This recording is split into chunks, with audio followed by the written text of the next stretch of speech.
Hello friends, welcome back to my channel. இன்னைக்கு நம்ம சேனல்ல ஆந்திராவோட ஸ்பெஷல் ஒரு ஸ்ட்ரீட் ஃபுட் தான் பார்க்க போறோம். ஆமாங்க, பிக்சர் பார்த்தாலே தெரிஞ்சிருக்கும். புனுகுலு இதுதான் எப்படி செய்யறதுன்னு பார்க்க போறோம். ஸ்லைட்டா மாடிஃபிகேஷன் பண்ணி இன்ஸ்டண்டா எப்படி செய்யறதுன்னு பார்க்கலாம். சட்டுன்னு முடிவு பண்ணி இன்ஸ்டண்டா செய்யக்கூடிய இந்த ஸ்நாக்ஸை எப்படி செய்யறதுன்னு பார்க்கலாம்.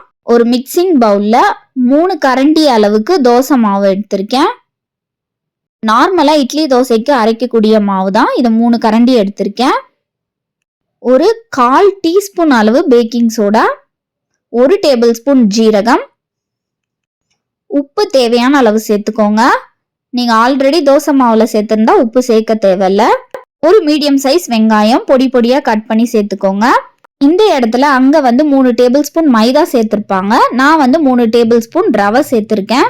சேர்த்துட்டு நல்லா கலந்து விட்டுக்கோங்க.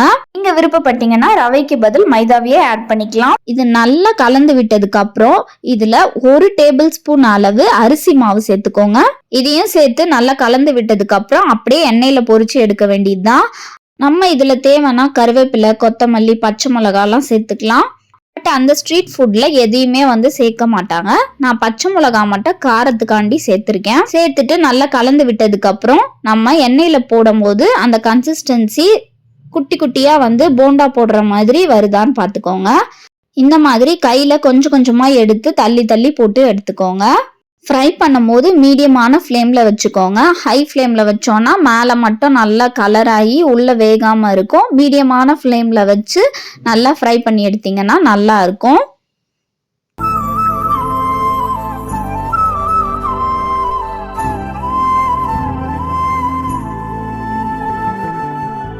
ஜல்லி கரண்டி இல்லை இந்த மாதிரி ஸ்ட்ரெயினர் வச்சு அடிக்கடிக்கு இந்த மாதிரி கலரி கலரி விட்டுக்கோங்க.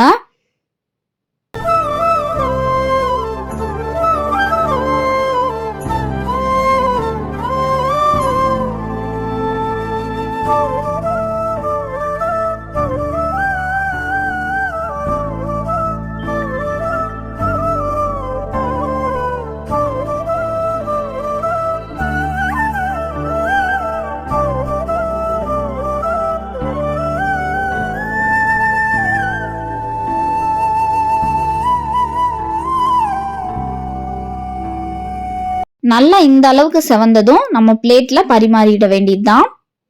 ஆக்சுவலா பாத்தீங்கன்னா ஃபர்ஸ்ட் பேட்ச் போடும் போதே எல்லாமே காலி ஆயிருச்சு.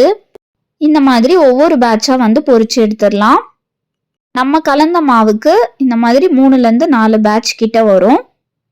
இவ்வளோ இன்ஸ்டண்டா ஈஸியா செய்யக்கூடிய இந்த ஸ்நாக்ஸை நீங்களும் மறக்காம வீட்டில் ட்ரை பண்ணி பாருங்க.